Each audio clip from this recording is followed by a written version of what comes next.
Furthermore, Mahamati, there are 7 kinds of self-existence. The self-existence of origination. The self-existence of existence. The self-existence of characteristics, the self-existence of material elements, the self-existence of causes, the self-existence of conditions, and the self-existence of completion. 6. Furthermore, Mahamati, there are 7 kinds of higher truths.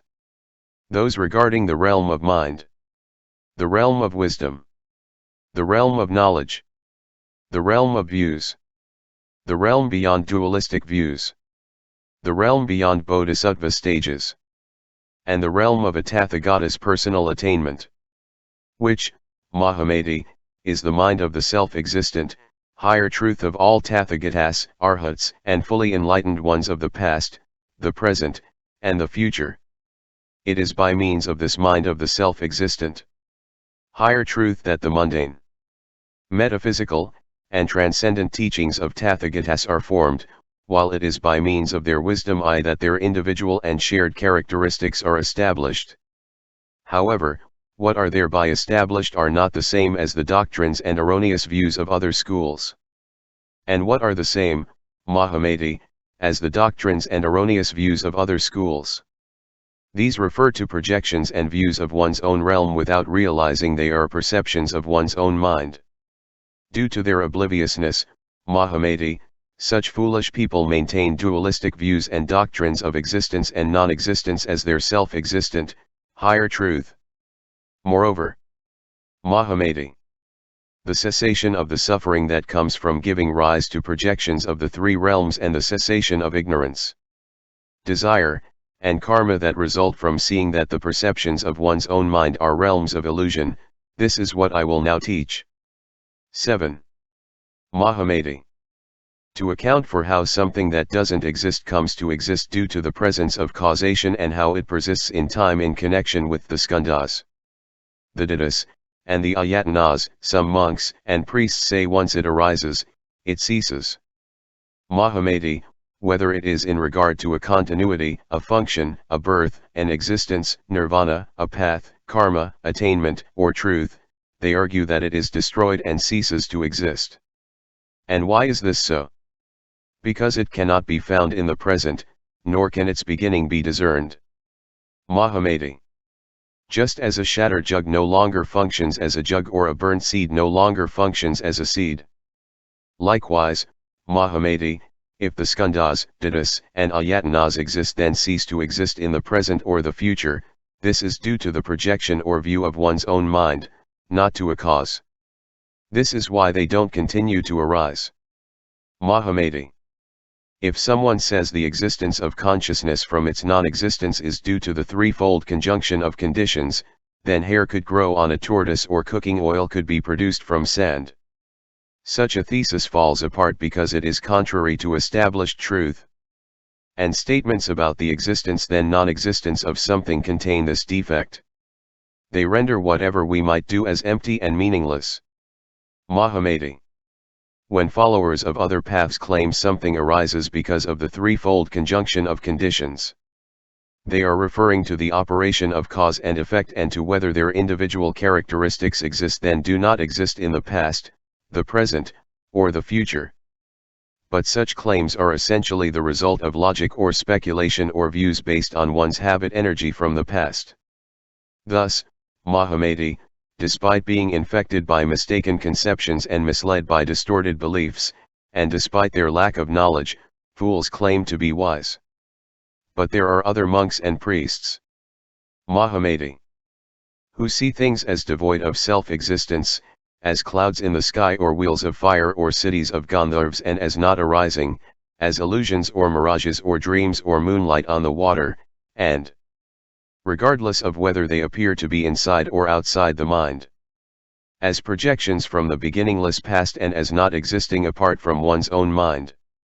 And when the causes of such projections cease, and the repository consciousness becomes free from projections of a body, its possessions and the world around it, and from what speaks and what is spoken, and from what sees and what is seen, They accordingly see what grasps and what is grasped as no longer interacting in the realm of consciousness, and whatever the mind gives rise to as existing in a projection-free realm devoid of origination, duration, and cessation. Mahamati, such bodhisattvas soon realize the identity of samsara and nirvana. With effortless compassion and skillful means, Mahamati, they view the realms of all beings as illusions and not subject to causation. Transcending internal and external realms, and seeing nothing outside the mind, they accordingly proceed from one stage to the next in samadhis that are free from appearances. And upon examining the three realms and finding them illusory, they attain the samadhi of the illusory. And once the perceptions of their own minds are free of projections, they are able to dwell in the perfection of wisdom and to let go of their life and their practice and to enter the diamond samadhi that accompanies a Tathagata's body and that accompanies the transformation of suchness. Thus endowed with higher powers and masteries as well as compassion and skillful means, they enter the sanctuaries of other paths in every Buddhaland. And transcending the mind, the will, and conceptual consciousness, these bodhisattvas gradually transform their body into the body of a Tathagata. Therefore, Mahamati, those who seek the body that accompanies a Tathagata should avoid the fabricated projections of origination, duration, or cessation regarding the skandhas, dhatus, ayatanas, consciousness, causation, or forms of practice. 8. Who sees that the habit energy of projections of the beginningless past is the cause of the three realms, and who understands that the Tathagata stage is free from projections or anything that arises, attains the personal realization of Buddha knowledge and effortless mastery over their own minds. And like gems capable of reflecting every color, they enter the subtlest thoughts of other beings and in their apparition bodies teach them nothing but mind while establishing them in the sequence of stages. Therefore, Mahamati, you should devote yourself to the cultivation of personal attainment. 9. At that time, Mahamati Bodhisattva said, "May the Bhagavan teach us about the characteristics of the mind, the will and conceptual consciousness, the five dharmas, and the modes of reality cultivated by Buddhas and Bodhisattvas that differ from the external realms perceived by our mind. And may the Tathagata reveal all the teachings marked by suchness that comprise the heart of the words of every Buddha.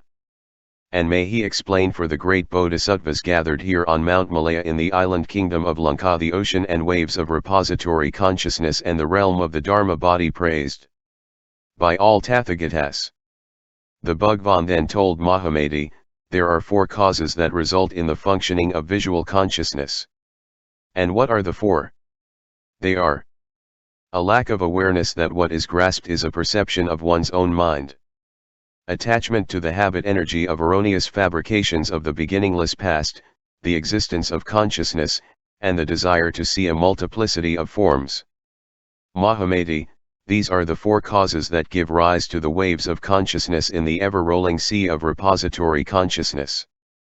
Mahamati, as with its visual form, consciousness arises together with the minutest sensory objects and sensory material of the various sense organs. And with it arise external realms as well, like so many images in a clear mirror, or like the ocean when a strong wind blows. And as the wind of externality stirs the sea of the mind, its waves of consciousness never cease. Whether there is any difference or not among the characteristics of causes and effects is due to a deep attachment to what arises from karma. Because people cannot understand the nature of such things as form, the five kinds of sensory consciousness function. And due to the differentiation of appearances, Mahamati, you should know that these five kinds of sensory consciousness serve as the cause of conceptual consciousness. But as they function, they do not think that they are the cause of changes in appearances, which change as a result of attachment to projections that are perceptions of one's own mind. And as every appearance changes and disappears, the different realms that are distinguished themselves change. Those practitioners who enter dhyana or samadhi but who remain unaware of the changes of the subtler forms of habit energy think they enter dhyana or samadhi only after consciousness ceases. But in fact their consciousness does not cease when they enter samadhi. It doesn't cease because the seeds of habit energy are not destroyed. It ceases when they no longer grasp changes among objective realms. Mahamati. Except for Tathagatas and those well along the Bodhisattva path. The full extent of the subtlety of the repository consciousness remains completely beyond the ken of Shravakas, Pratyeka Buddhas, and practitioners of other paths, despite their powers of meditation and wisdom. Likewise, how to distinguish the characteristics of the remaining stages, or the meaning of words about wisdom and skillful means, or how to bring to maturity the limitless good roots planted by Buddhas, or how to get free from the projections and fabrications that are perceptions of their own minds. Mahamati. Those who dwell among mountains and forests, regardless of whether they cultivate lesser, normal, or greater practices, if they are able to see how projections flow from their own minds, they will have their foreheads anointed by Buddhas from countless lands. And as they attain masteries, psychic faculties, higher powers, and samadhis, they will be surrounded by bodhisattvas and spiritual friends. And because of this, they will transcend the sea of birth and death, karma, desire, and ignorance, and the mistaken conceptions concerning the realms of self-existence of the mind, the will, and conceptual consciousness that are perceptions of their own minds. This is why, Mahamati, practitioners should draw near to Buddhas and spiritual friends. The Bhagavan then repeated the meaning of this in verse. Just like waves in a boundless sea, blown by a powerful wind, breakers in a black expanse, they never for a moment cease. In the ocean of alaya, stirred by the wind of externality, wave after wave of consciousness breaks and swells again. Blue and red and every color, milk and sugar and conch shells, fragrances and fruits and flowers, the sun and moon and light, like the ocean and its waves, are neither separate nor not separate. 7 forms of consciousness rise together with the mind, like the ever-changing sea, gives rise to different waves. Repository consciousness gives rise to different forms: mind, will, and consciousness. These refer to different forms, but forms devoid of differences. No seer or thing seen, as the ocean and its waves, cannot be divided. The mind and the forms of consciousness cannot be separated. He mind is what gathers karma. The will considers what is gathered. The forms of consciousness are conscious of 5 apparent worlds. Mahamati Bodhisattva then asked in verse, when colors such as blue and red appear in someone's consciousness, and every thought is like a wave, what does all this mean? The Bhagavan then replied in verse, blue and red and other colors can't be found in any wave. We say the mind gathers karma to awaken foolish beings, but karma isn't real. Thus to make their minds let go what grasps and what is grasped, I liken it to waves. Their body, possessions, and the world. This is what they're conscious of. This is how their karma appears. Just like surging waves. Mahamati Bodhisattva then asked in verse, the ocean and its waves exist. We can see them dance. Why then are we not aware of alaya consciousness and karma?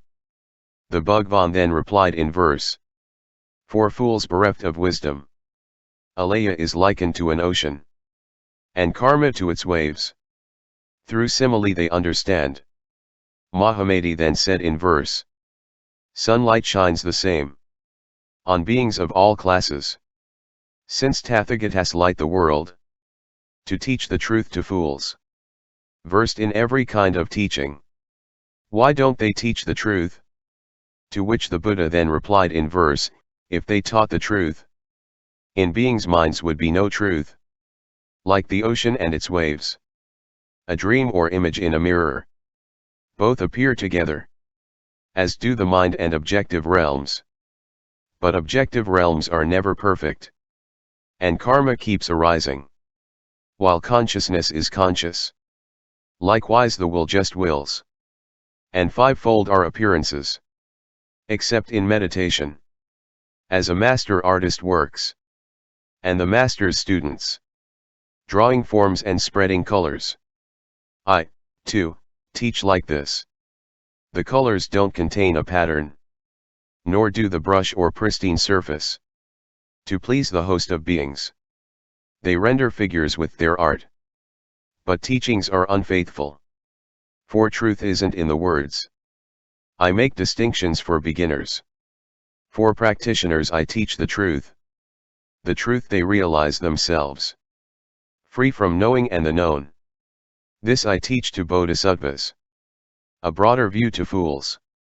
All manner of illusions. But nothing I reveal is real. Thus my teachings are diverse.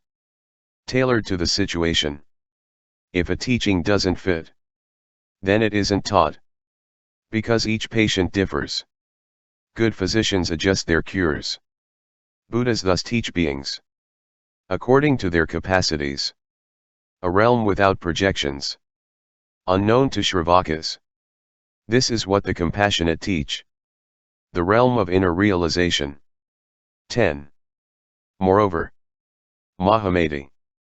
If bodhisattvas wish to understand the realm of projection in which what grasps and what is grasped are nothing but perceptions of their own minds, they should avoid social intercourse and sleep and cultivate the discipline of mindfulness during the 3 periods of the night. And they should avoid mistaken teachings and texts as well as the characteristics of the Shravaka and Pratyekabuddha paths and become versed instead in the characteristics of the projections that are perceptions of their own minds. 11. Moreover, Mahamati, once bodhisattvas have firmly established themselves in the attributes of wisdom, they should devote themselves to the cultivation of 3 aspects of the highest Buddha knowledge. And to which 3 aspects of Buddha knowledge should they devote themselves? They are freedom from projections, the power of the vows made by all Buddhas, and the personal realization of the ultimate knowledge of Buddhas.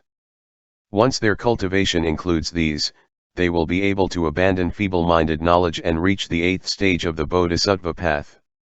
In the cultivation of these 3, Mahamati, freedom from projections comes from the practices of Shravakas, Pratyekabuddhas, and followers of other paths. The power of vows, Mahamati, comes from the vows made by Buddhas of the past. And the personal realization of the ultimate knowledge of Buddhas, Mahamati, comes from remaining detached from all appearances, from obtaining the body that accompanies the samadhi of the illusory, and from entering that place where all Buddhas dwell. Mahamati, these are the 3 aspects of Buddha knowledge. Those who perfect these 3 aspects of Buddha knowledge are able to reach the realm of personal realization of the ultimate knowledge of Buddhas. Mahamati, this is why you should devote yourself to the cultivation of the 3 aspects of Buddha knowledge. Because Mahamati was aware of the thoughts of the other bodhisattvas about how to distinguish the essential teaching of Buddha knowledge and because he was supported by the manifest power of the Tathagatas, he asked the Buddha, "Would the Bhagwan please explain how to understand the essential teaching of Buddha knowledge on the basis of which the statements are to be distinguished? And on the basis of which Tathagatas, Arhats, and fully enlightened ones explain how to distinguish the individual and shared characteristics of the imagined reality into which bodhisattvas enter? For by explaining how to distinguish imagined reality, we will be able to understand the absence of a self among beings and dharmas wherever we look. And by ridding ourselves of such projections and by illuminating the various stages, we will transcend the bliss of the meditations of Shravakas, Pratyekabuddhas, and followers of other paths, and we will see the inconceivable realms cultivated by Tathagatas. And we will finally let go of the 5 dharmas and the modes of reality and adorn ourselves instead with the knowledge of a Tathagata's dharma body. Leave behind illusory realms, and ascend to the Tushita and Akanish, the heavens of every Buddhaland, where we will obtain the ever-present body of a Tathagata." 12. The Bhagwan told Mahamati, "There are followers of some paths attached to the projection of nothingness who imagine the non-existence of rabbit horns when what causes them ends, and that, as with the non-existence of rabbit horns, the same is true of everything else.